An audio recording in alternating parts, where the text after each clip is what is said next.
Martes, 29 de octubre de 1929. Si caminabas por Wall Street a las 4 de la tarde de aquel día, lo primero que notabas no eran los gritos, era el silencio. Un silencio pesado, denso. El tipo de silencio que sigue a una explosión nuclear antes de que llegue la onda expansiva. En cuestión de horas, 14.000 millones de dólares se habían evaporado. No desaparecieron en un incendio, ni fueron robados por un ejército invasor. Simplemente dejaron de existir. Hombres que esa misma mañana desayunaron como millonarios, cenarían esa noche sabiendo que no podían pagar ni la bala para quitarse la vida. Nos han contado la historia 1000 veces. La Gran Depresión. Vemos fotos en blanco y negro de colas para recibir sopa, hombres con carteles pidiendo trabajo y granjas cubiertas de polvo. Pero nos han contado mal la historia. La Gran Depresión no fue un accidente meteorológico. No fue mala suerte. Fue la resaca más brutal de la fiesta más salvaje de la historia de la humanidad. Fue el precio de creer que las leyes de la gravedad no aplicaban al dinero. La gente pasó de bailar Charleston sobre mesas de mármol a pelear por un trozo de pan duro en menos de 5 años. Y lo peor de todo es que las señales estaban ahí. Estaban en cada esquina, en cada anuncio de radio, en cada sonrisa de un banquero. Pero nadie quiso mirar, porque la codicia tiene una cualidad curiosa. Te deja ciego justo antes de empujarte por el precipicio. ¿Cómo demonios quemamos la economía global hasta los cimientos? ¿Y por qué, casi 100 años después, estamos cometiendo exactamente los mismos errores? Para entender el final, tenemos que volver al principio, al momento exacto en que América vendió su alma al diablo a cambio de una década de éxtasis. Enter 1918. Parte 1. La droga del crédito. El ascenso. La Primera Guerra Mundial acababa de terminar. Europa estaba en ruinas, desangrada y endeudada. Pero al otro lado del Atlántico, Estados Unidos no solo había ganado la guerra, había ganado la lotería geopolítica. Los soldados regresaban a casa, no como supervivientes, sino como conquistadores. Y traían hambre. Hambre de vida, hambre de velocidad, hambre de futuro. Durante la guerra, las fábricas americanas habían funcionado a máxima potencia abasteciendo al mundo.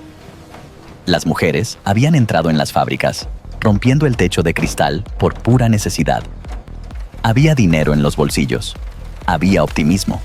Y entonces, en Detroit, un hombre decidió que el mundo iba demasiado lento. Enter Henry Ford. Ford no inventó el coche, pero inventó algo mucho más peligroso: la accesibilidad. Con su cadena de montaje, convirtió el automóvil, un juguete para aristócratas, en un electrodoméstico más. El precio del modelo T se desplomó de $780 a unos ridículos $290. De repente, tu vecino tenía coche. El carnicero tenía coche. Tú necesitabas un coche. En 1927, el modelo T, número 15 millones, salió de la fábrica. América se puso sobre ruedas y con ella nació una nueva religión: el consumismo. Pero había un problema técnico. La gente quería cosas: radios, lavadoras, aspiradoras, ropa de moda. Pero los sueldos, aunque subían, no subían tan rápido como los deseos. La matemática no cuadraba. Hasta que los bancos, en un destello de genialidad malvada, introdujeron el concepto que cambiaría el ADN de la sociedad moderna. Compre ahora, pague después. El crédito. Antes, la deuda era una vergüenza, algo que se ocultaba. En los años 20, la deuda se convirtió en un estatus. ¿No tienes dinero para esa radio? No importa. Firma aquí. Llévatela. El futuro pagará. Fue la democratización de la codicia. La música se aceleró. El jazz se convirtió en la banda sonora de una generación que quería romper con la moral victoriana de sus padres. Las faldas se acortaron. El alcohol, prohibido por la ley seca en 1920, fluía como agua en bares clandestinos controlados por la mafia. La prohibición no detuvo el consumo, solo lo hizo más emocionante, más rebelde, más caro. Y en el centro de este huracán de euforia estaba la meca del dinero fácil, Wall Street. Entre 1921 y 1929, el mercado de valores se multiplicó por 6.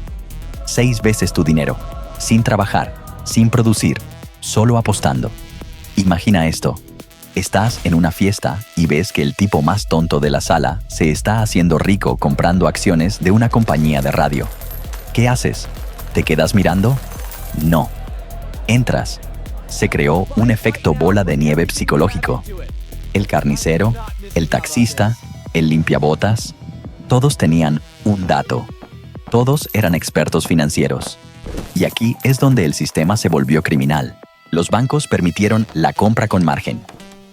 Esto significaba que podías comprar $100 en acciones poniendo solo $10 de tu bolsillo. El resto te lo prestaba el banco. Era gasolina pura. Si la acción subía, ganabas una fortuna con una inversión mínima.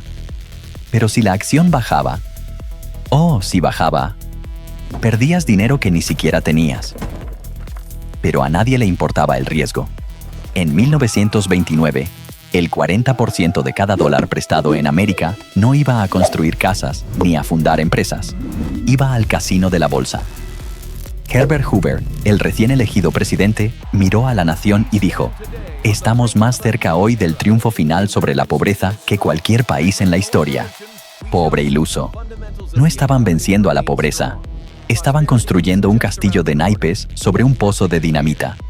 Y alguien estaba a punto de encender una cerilla. Parte 2. El despertar. La caída. Pero la realidad tiene una costumbre desagradable. Siempre cobra sus deudas. A mediados de los años 20, la maquinaria se estaba oxidando. Europa seguía rota. El comercio global se frenaba.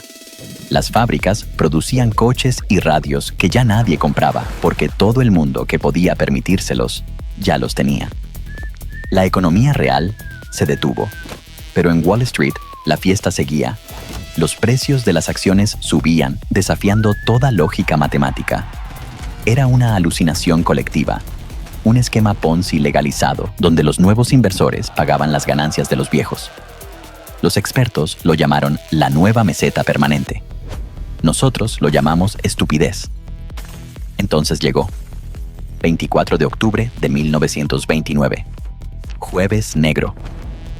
El mercado abrió y de repente el miedo se volvió viral. Nadie sabe exactamente qué encendió la mecha, pero una vez que empezó, no hubo cortafuegos. La gente intentó vender, pero para vender necesitas un comprador. Y ese día no había compradores. El teletipo, la máquina que imprimía los precios de las acciones, no podía seguir el ritmo de la caída. Iba con horas de retraso. Eso significaba que los corredores en el parque estaban vendiendo a ciegas, gritando precios que ya eran historia antigua. El pánico fue total. En un solo día se intercambiaron 12,9 millones de acciones.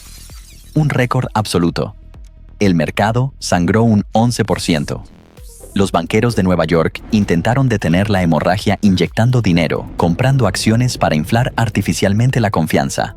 Funcionó durante el fin de semana.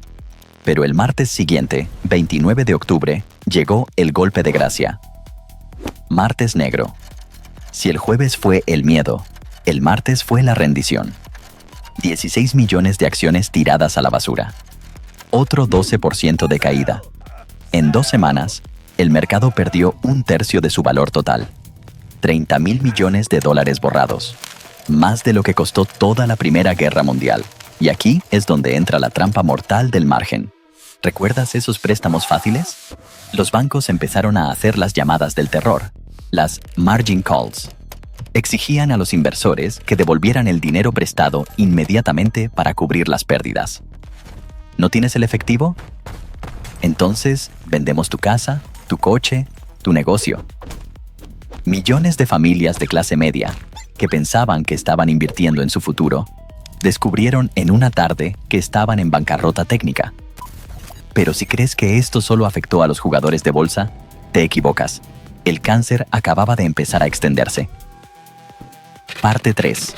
El pánico. La contagio. Existe un mito. La bolsa cayó y por eso hubo una depresión. Falso. La bolsa encendió la cerilla, pero fueron los bancos quienes habían rociado la casa con gasolina. El sistema bancario americano de la época era un chiste de mal gusto. Pequeños bancos rurales, sin regulación, operando como casinos privados. Cuando la bolsa colapsó, muchos de estos bancos se dieron cuenta de un error fatal. Habían prestado los depósitos de sus clientes, el dinero de tu abuela, los ahorros del granjero, a especuladores que ahora no podían pagar. El dinero no estaba en la caja fuerte. El dinero se había esfumado en Wall Street. Y entonces sucedió lo peor que le puede pasar a una economía basada en la fe. El rumor. Nueva York. Diciembre de 1930. Un rumor falso empieza a circular sobre el Bank of United States. Ojo al nombre. Sonaba oficial, sonaba gubernamental. Pero era un banco privado.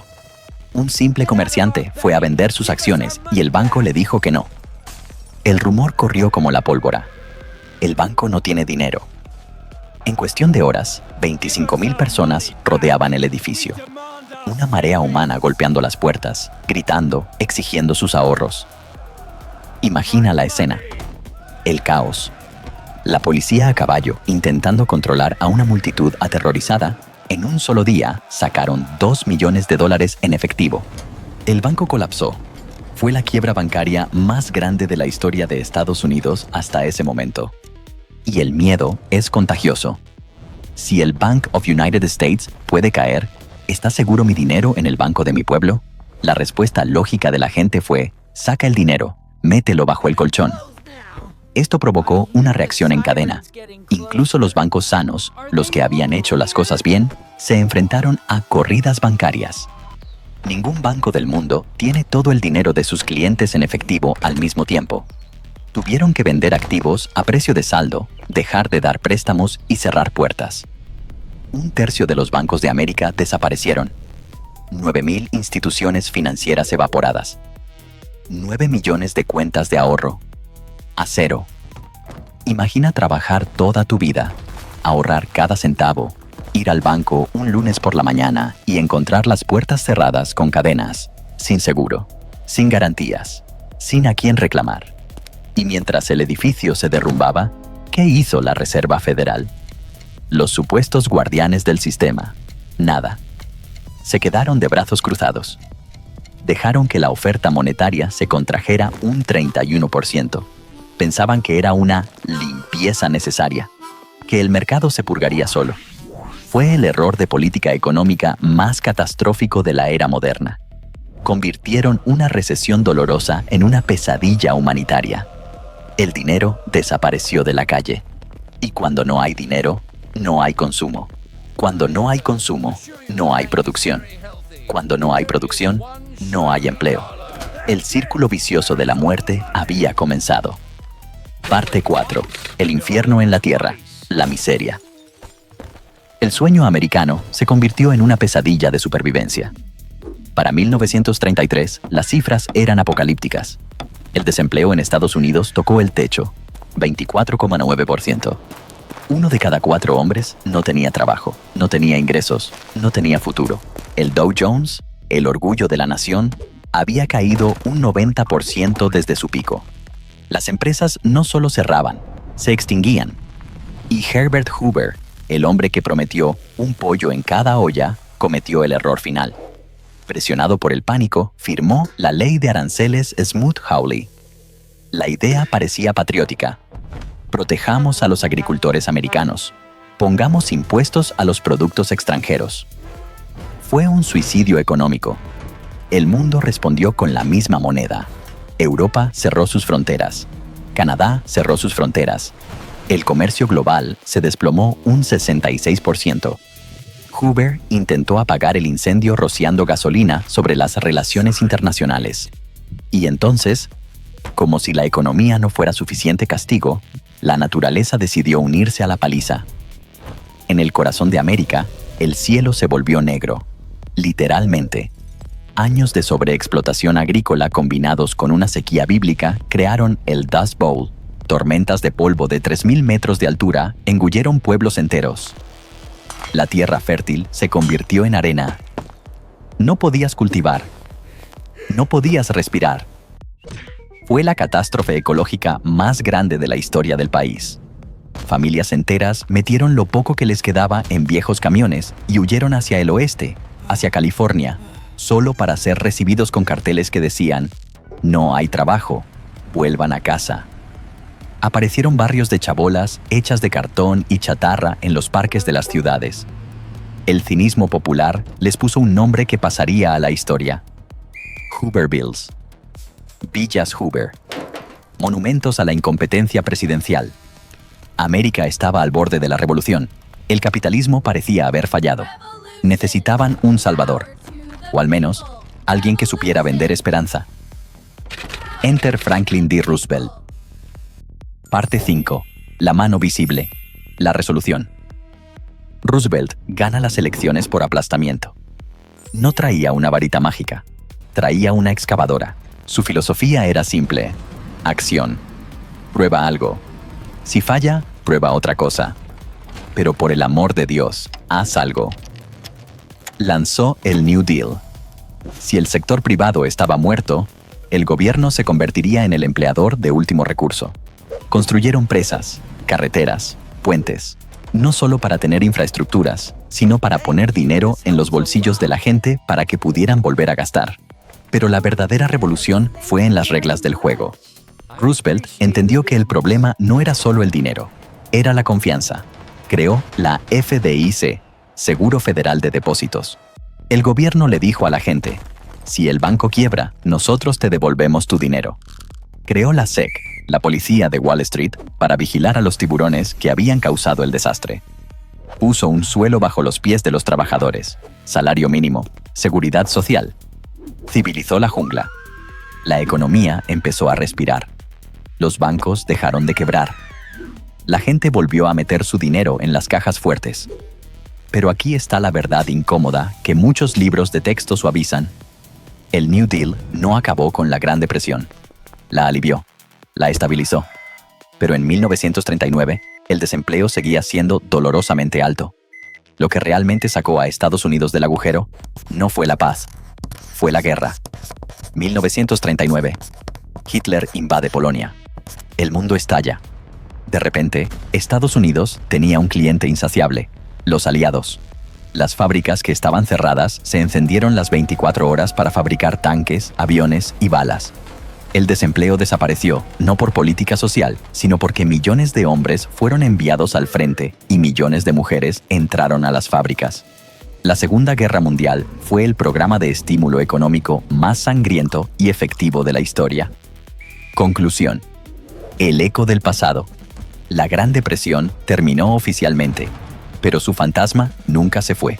Los economistas siguen debatiendo hoy. ¿Fue la falta de intervención? ¿Fue el exceso de intervención? Pero si miramos de cerca, la lección es mucho más primitiva. La depresión no empezó en 1929. Empezó años antes, en el momento en que la sociedad decidió que la especulación era más importante que la producción. Empezó cuando creímos que los precios de los activos, casas, acciones, solo podían subir. Empezó con la deuda barata. Hoy, miramos a los años 20 como una época de ingenuidad.